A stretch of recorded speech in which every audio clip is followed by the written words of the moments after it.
Welcome to your weekly 7 minute recap discussion. This week's Federico Fellini film is my personal favorite. Eight and a half is nothing less than a completely innovative breakthrough film. He rewrote the language of cinema. In that very first scene, we have Guido in the car, the now famous scene where he's in the traffic jam. It's his dream, and cars filling with gas, and he's kicking at the door, and all the other cars have these kind of grotesques in them. They're characters that will show up later. Some of them, like Carla, his lover, his mistress. But that panicked scene is so hypnagogic. It's deeper than hypnagogic. It's like an REM sleep cycle dream. And nobody had captured something like that on film before. And that's how we enter the movie. And we have two characters who are holding him. He's got it's beautifully shot. There's just a rope around Marcello Mastroianni's foot, dangling maybe from a helicopter, and the rope's going all the way down. But it's like he's floating in the air.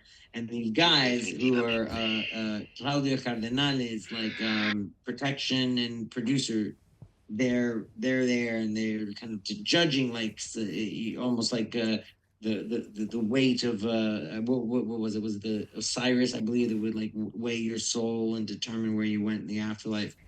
Fellini, what I'm trying to get across here is that Fellini introduces the camera as character. In that first scene, Fellini introduces the camera as character.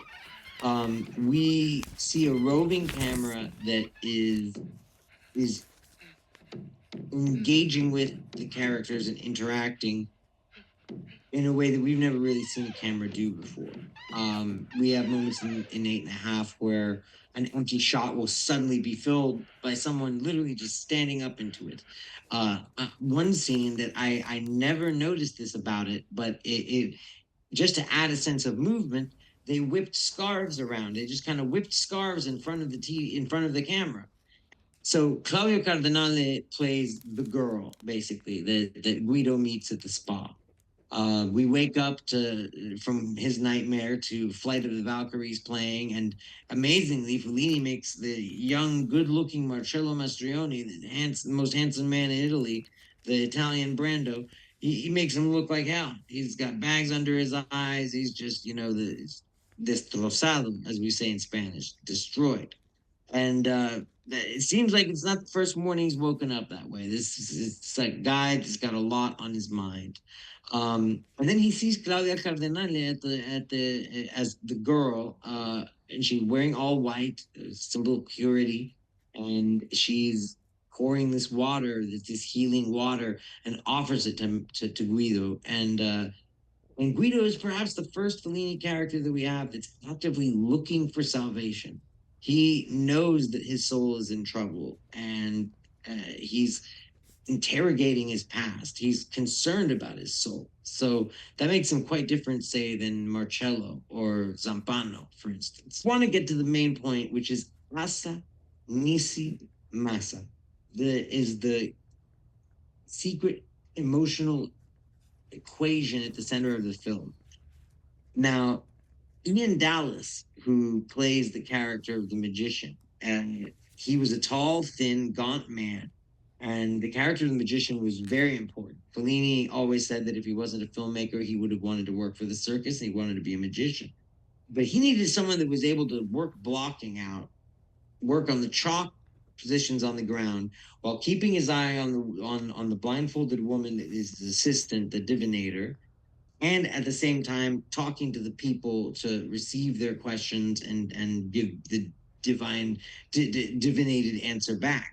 So he finally found it in this man Ian Dallas, who Fellini apparently was even just messing with, and the guy would not miss a beat. He would just come back with something hilarious, and they ended up being really, really close friends. And you also get the idea of who Guido is in the life that he's lived, and you understand why he has this basically we see his relationship with Saragina, who was a prostitute that lived by the beach when he was a boy, and the little boys would go and say, Saragina, dance, dance, and she would dance for them, and She represents the transgressive, the rebellious, the in the feminine. And again, Asa, Nisi, Masa, kind of like Alfred Jarry developed the character of Ubu based on his professor.